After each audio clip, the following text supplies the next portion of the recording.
41 ज़बूर।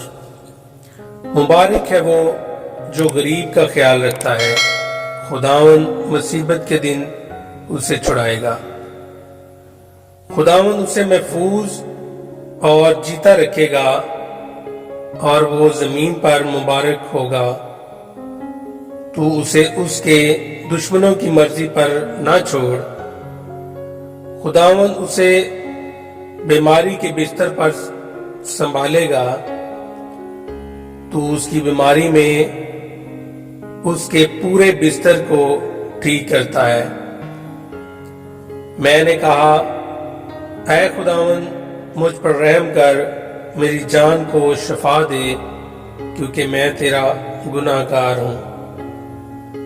मेरे दुश्मन ये कहकर मेरी बुराई करते हैं कि वो कब मरेगा और उसका नाम कब मिटेगा। जब वो मुझसे मिलने को आता है तो झूठी बातें बकता है। उसका दिल अपने अंदर बदी समेटता है। वो बाहर जाकर उसी का जिक्र करता है। मुझसे अदावत रखने वाले सब मेरी गीबत करते हैं। वो मेरे खिलाफ मेरे नुकसान के मंसूबे बांधते हैं। वो कहते हैं, इसे तो बुरा रोग लग गया है। अब जो वो पड़ा है तो फिर उठने का नहीं। बल्कि मेरे दिली दोस्त ने, जिस पर मुझे भरोसा था और जो मेरी रोटी खाता था, मुझ पर लात उठाई है।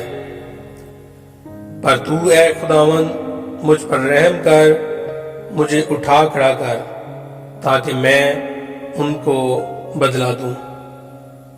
इससे मैं जान गया कि तू मुझसे खुश है, कि मेरा दुश्मन मुझ पर फतह नहीं पाता। मुझ तो तू ही मेरी रास्ती में क़याम बख्शता है और मुझे हमेशा अपने हजूर कायम रखता है। खुदावन इस्राएल का खुदा अज़ल से अबद तक मुबारक हो। आमीन।